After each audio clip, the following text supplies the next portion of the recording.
രണ്ടാഴ്ചത്തെ വെടിനിർത്തൽ സീസ് ഫയർ അമേരിക്കയും ഇസ്രായേലും ഇറാനും തമ്മിൽ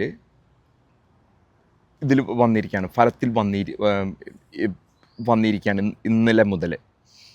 ഇതിൻ്റെ പല രീതിയിലുള്ള വാർത്തകൾ ഇതിൽ നിന്ന് പുറത്തു വരുന്നുണ്ട്. പക്ഷേ അത് ഇറാന് തന്നെ പുറത്ത് വിട്ടു എന്ന് ട്രംപ് പറയുന്ന ഒരു 10 ഡിമാൻഡ് മുന്നോട്ട് വെച്ചിരുന്നു. സ്റ്റീവ് വിറ്റ്കോഫും ജെറഡ് കുഷ്നറുമാണ് പിന്നാമ്പുറത്ത് ഇതിൻ്റെ ചർച്ചകൾ നടത്തിയിരുന്നത്.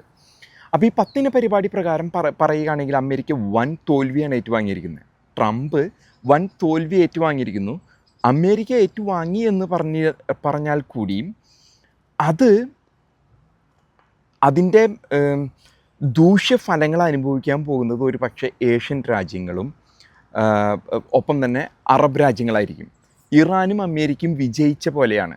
ഒരു പക്ഷേ ട്രംപ് ഈയൊരു ധാരണയുണ്ടാക്കിയത് ഒരു പക്ഷേ ഇതിൻ്റെ മറ്റുള്ളവർക്ക് യൂറോപ്യൻ യൂണിയൻ അദ്ദേഹത്തിനെ സഹായിച്ചില്ല എന്നുള്ള കാര്യത്തിൻ്റെ പേരിലായിരിക്കും. ഇതിലുള്ളത് 10 ഡിമാൻഡിൽ, ഇറാൻ്റെ 10 ഡിമാൻഡിലുള്ളത് ഹോർമുസ് കടലിടുക്കിലൂടെ കടന്നു പോകുന്ന എല്ലാ കപ്പലുകൾക്കും ടോള് കൊടുക്കണം. നമ്മൾ ഹപ്ത കൊടുക്കണം, ഗുണ്ടാപ്പിരിവ് പോലെ കൊടുക്കണം എന്നാണ് പറയുന്നത്. നമ്മൾക്ക് അതിൻ്റെ ഒരു ഭാഗമായിട്ടാണ് നമ്മൾ ഇവിടെ കാണുന്ന ഒരു പനാമ കനാലുണ്ട്. അമേരിക്കയിൽ അറ്റ്ലാന്റിക്കിനെയും പസഫിക് ഓഷ്യൻ സമുദ്രങ്ങളെയും കൂട്ടിയോജിപ്പിക്കുന്നതാണ്. ആ ഒരു ഭാഗം ഉള്ളതുകൊണ്ട് സൗത്ത് അമേരിക്ക ചുറ്റി കപ്പലുകൾക്ക് പോകേണ്ട ആവശ്യമില്ല. അപ്പോൾ അത് കടക്കുന്നതിന് വേണ്ടിയിട്ട് ഞാൻ കഴിഞ്ഞ ഒരു 5-6 മാസം മുമ്പ് അവിടെ പോയിരുന്നു. ഈ കപ്പൽ എൻ്റെ വീഡിയോയിൽ കണ്ടാലറിയാം. അവിടെ കപ്പലുകൾ പൊക്കി ഒരു ഇതിൽ കൊണ്ടുവന്ന് എന്നിട്ട് ഇങ്ങനെ കൊണ്ടുപോകും. അത് പാസ് ചെയ്ത് പോണതിന് $2 മില്യൺ ആയിട്ടാണ്. അതേ പൈസ കൊടുക്കണമെന്നാണ് ഇറാൻ്റെ ആവശ്യം. അതേ കടന്നു പോകുന്ന കപ്പലുകൾ മുഴുവനും India, China, south Korea, Japan ആ മേഖലയ്ക്കാണ്.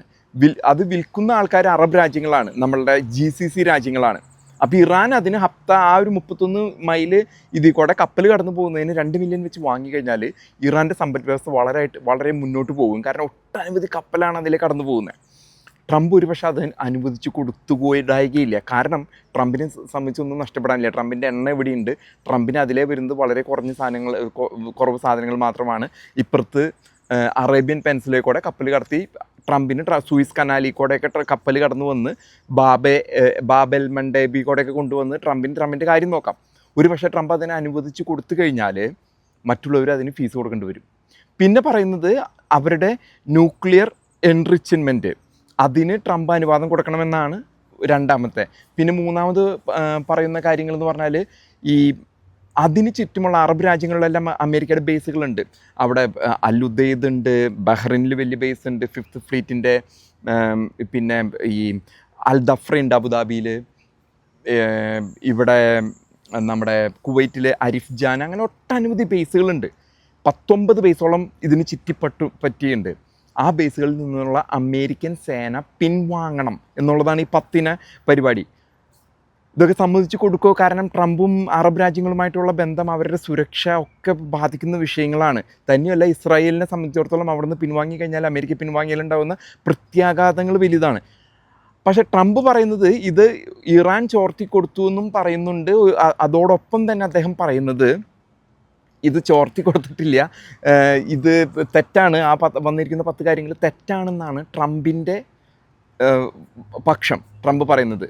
എന്നിരുന്നാൽ കൂടി ഇന്ന് ഇവിടുത്തെ വൈസ് പ്രസിഡൻ്റാണ് ഇതിന് ചുക്കാൻ പിടിക്കുന്നത്. കാരണം അടുത്ത ഇലക്ഷനെ നേരിടാനായിട്ടുള്ളൊരു തയ്യാറെടുപ്പിലാണ്. വൈസ് പ്രസിഡൻ്റാണ് JD വാൻസ്. ഇന്ത്യക്കാരിയായ ഉഷ വാൻസിനെ വിവാഹം കഴിച്ചിരിക്കുന്ന JD വാൻസ്.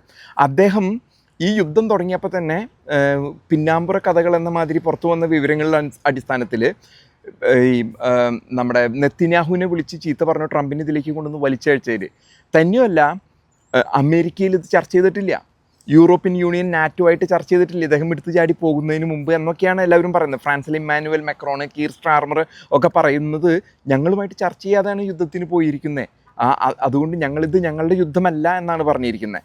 പക്ഷെ ഒരു കാര്യം മനസ്സിലാക്കേണ്ടത്, ഇത് അവസരമാണ്. ട്രംപ് ഒരു പക്ഷേ എടുത്ത് ചാടിയിരിക്കാം, എന്നാൽ ഇറാൻ എന്ന ആണവശക്തി ആകാതിരിക്കുന്നതിനുള്ളൊരു അവസരമാണ്. അവർക്ക് ഇറങ്ങിച്ചെല്ലാൻ വരുന്ന അമേരിക്ക മുന്നിൽ നിൽക്കുന്നുണ്ട്, അറബ് രാജ്യങ്ങളുണ്ട്, യൂറോപ്യൻ യൂണിയന് അത് ഒരു അവസരമായിരുന്നു. ഒരു പക്ഷേ ഈ ഒരു അവസരം നഷ്ടപ്പെട്ട് കഴിഞ്ഞാൽ ട്രംപ് ഒരു പക്ഷേ ഒരു നീക്കുപോക്കുണ്ടാക്കുക, അമേരിക്കയ്ക്ക് ശല്യമില്ലാത്ത രീതിയിൽ ഒരു നീക്കുപോക്കിൽ വന്നു കഴിഞ്ഞാൽ വെള്ളിയാഴ്ച പാകിസ്ഥാൻ്റെ ധാരണയിൽ ഇറാനിയൻ ഒഫീഷ്യൽസും ഒപ്പം തന്നെ അമേരിക്കയിൽ നിന്ന് JD വാൻസും കൂടി ചർച്ച നടത്തും. അത് ഇൻഡെഫിനിറ്റ് ചർച്ചയാണ്. എത്ര ദിവസത്തെ ചർച്ചയാണെന്ന് പറയാൻ പറ്റില്ല. എക്സ്റ്റെൻഡ് ചെയ്യാം എന്നാണ് പറയുന്നത്. വെള്ളിയാഴ്ച തുടങ്ങി ചിലപ്പോൾ ശനി ഞായറൊക്കെ നീണ്ടു പോകാം. ഈ ചർച്ചയിൽ അമേരിക്കയുടെ കാര്യം മാത്രം നോക്കി പിൻവാങ്ങുന്ന ഒരു സ്ഥിതിവിശേഷം ഉണ്ടായാൽ അത് മറ്റു പല രാജ്യങ്ങൾക്കും ദോഷം ചെയ്യും. ഇന്ത്യയടക്കം, ചൈനയടക്കം, യൂറോപ്യൻ യൂണിയൻ, ഫ്രാൻസ്, ഇമ്മാനുവൽ മാക്രോണൊക്കെ ഒട്ടനവധി പണി കിട്ടുന്ന പരിപാടിയായിരിക്കും. ചിലപ്പോൾ ആണെങ്കിൽ അമേരിക്കയും ഇറാനും കൂടി ധാരണയിലെത്താം. തന്നെയല്ല, ഇറാൻ ഇനി കുറച്ച് നാളത്തേക്ക് ഇസ്രായേലിനും ആക്രമിക്കില്ല, അമേരിക്കനെ ആക്രമിക്കില്ല, ഗൾഫ് രാജ്യങ്ങളും വെറുതെ വിടുന്ന ഒരു സാഹചര്യം ഉണ്ടായിരുന്നു വിചാരിക്കും. പിന്നെ യൂറോപ്യൻ യൂണിയന് കിട്ടാൻ പോകുന്ന പണി, അതല്ലെങ്കിൽ അവിടെയുള്ള മറ്റ് അവർ ബിൽറ്റപ്പായി കഴിഞ്ഞാൽ, പിന്നീട് ന്യൂക്ലിയർ ബോംബുകളൊക്കെ ഉണ്ടാക്കി കഴിഞ്ഞാൽ വലിയൊരു പ്രതിസന്ധിയിലാകും ആ പ്രദേശമാകെ. അപ്പോൾ ട്രംപ് ചിലപ്പോൾ ട്രംപിൻ്റെ കാര്യം തടി തപ്പി പിൻവാങ്ങും. ട്രംപ് പിൻവാങ്ങുമെന്നും പറയുന്നതിന് കാരണം അദ്ദേഹം അദ്ദേഹത്തിന് ഒരു സമനില തെറ്റിയ പോലെ, അദ്ദേഹത്തിന് എതിരെ ഇവിടെ ആഭ്യന്തര രാഷ്ട്രീയത്തിൽ ഈ യുദ്ധത്തിന് ഇറങ്ങിയതിൻ്റെ പേരിൽ റിപ്പബ്ലിക്കൻ പാർട്ടി, അദ്ദേഹത്തിൻ്റെ സ്വന്തം പാർട്ടിയിൽ നിന്ന് പോലും 25th അമെൻഡ്മെൻറ്റ് എന്ന് പറയും, പ്രസിഡന്റിനെ തിരികെ വിളിക്കാനായിട്ടുള്ള അനുവാദം, ഇംപീച്ച് ചെയ്യുന്നതിന് തുല്യമായിട്ട്, അതുവരെ ആലോചിക്കുന്ന ഘട്ടത്തിൽ അദ്ദേഹത്തിൻ്റെ സ്വന്തം പാർട്ടിയിൽ നിന്നും ഈ ചിന്തകൾ വന്നു തുടങ്ങിയിട്ടുണ്ട്. അപ്പോൾ ഒരു പക്ഷേ ട്രംപിനെ സംബന്ധിച്ചിടത്തോളം കൈവിട്ടു പോകുന്നൊരു ഇതാണ്. കാരണം ഈ യുദ്ധം എന്ന് പറയുന്നത് ഒരു പക്ഷേ ഇറാഖിൽ കൈവച്ച് പഠിച്ചതാണ്. ഇറാഖോ അഫ്ഗാനിസ്ഥാനോ പോലെയല്ല. അവിടുത്തെ 6 ലക്ഷം പട്ടാളം തയ്യാറായി നിൽക്കുകയാണ്. ഗ്രൗണ്ടിൽ ഇറങ്ങിക്കഴിഞ്ഞാൽ പണി കിട്ടും. അതുകൊണ്ടാണ് അദ്ദേഹം പറഞ്ഞത്, ഞാൻ അവിടുത്തെ ഇൻഫ്രാസ്ട്രക്ചർ നശിപ്പിക്കും, പവർ പ്ലാന്റുകൾ, റെയിൽവേ, ട്രെയിൻ, ഇതൊക്കെ നശിപ്പിക്കുന്നു പറയുന്നത്. പവർ പ്ലാന്റ് നശിപ്പിച്ച് അവരെ ഒരു പക്ഷേ കുറേ നാൾ അങ്ങനെ ഇട്ട് ബോംബ് ചെയ്ത് അവർക്ക് ദുരിതം കൊടുക്കാം. എന്നിരുന്നാൽ കൂടി മനുഷ്യ മേഖലയിലൊന്നും അത്തരം ബോംബിംഗ് ഒന്നും അമേരിക്ക സമ്മതിക്കില്ല.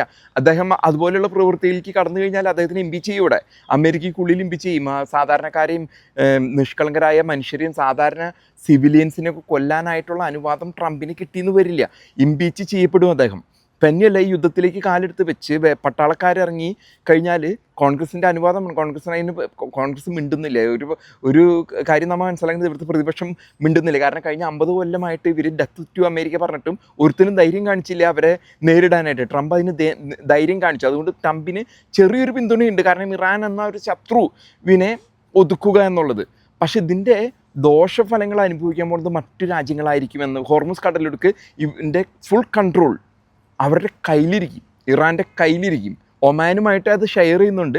അതിൻ്റെ ധാരണകൾ നമുക്ക് ഈ ചർച്ചകൾ പുറത്തു അതാണ് അവർ ചോദിച്ചിരിക്കുന്നത്. ഹോർമുസ് കടലിടുക്കിൻ്റെ ന്യൂക്ലിയർ എൻറിച്ച്മെൻറ്റ്, ഇതൊക്കെയാണ് ഇറാൻ്റെ ആവശ്യങ്ങൾ. യുദ്ധത്തിന് ഇറങ്ങിയെന്ന് വിചാരിക്കും ട്രംപ്. യുദ്ധത്തിന് ഇറങ്ങിയാൽ 10 കൊല്ലം കൊണ്ട് തീരില്ലേ യുദ്ധം. 10 കൊല്ലം കൊണ്ട് അമേരിക്കയിൽ പൈസയുണ്ട്, പണമുണ്ട്.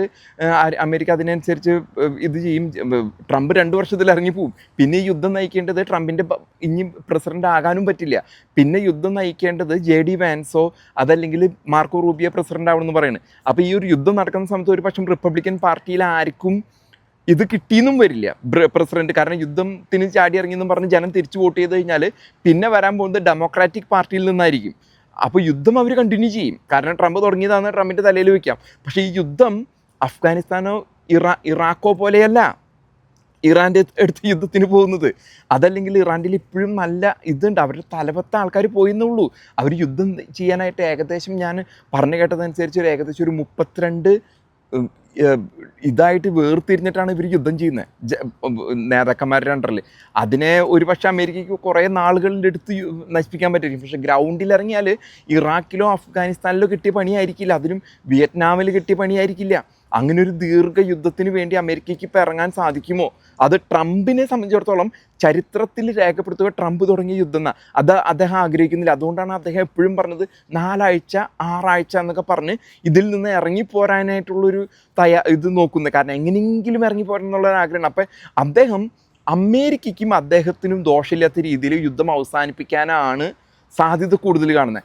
അങ്ങനെ വന്നാൽ ഒട്ടനവധി ഒരു ചെറിയ ഇതും കൂടി എന്നോട് ഒരു വ്യക്തി പറഞ്ഞത്, ഒരു പക്ഷേ ഇറാൻ്റെ കൂടെ കൂടിയിട്ട് ഹോർമുസ് കടലിടുക്കിൽ ആ കപ്പൽ കടന്നു പോണതിൻ്റെ പിരിവിൽ പങ്കുപറ്റാൻ ട്രംപിന്, അദ്ദേഹം ഒരു ബിസിനസ്സുകാരനാണ്, അതുപോലും പങ്കുപറ്റാനായിട്ട് അദ്ദേഹം തയ്യാറായേക്കുമെന്നാണ് നമുക്കറിയാൻ സാധിക്കുക. അപ്പോൾ ഈ അടുത്ത ദിവസങ്ങളിൽ JD വാൻസ് പാകിസ്ഥാനിൽ നടത്തുന്ന ഷഹബാസ് ഷെരീഫിൻ്റെ നേതൃത്വത്തിൽ നടത്തുന്ന ആ ഒരു ഇറാനും JD വാൻസുമായിട്ടുള്ള ചർച്ചയിൽ നമുക്ക് കൂടുതൽ വിവരങ്ങൾ പുറത്തു വരുന്നതായിരിക്കും.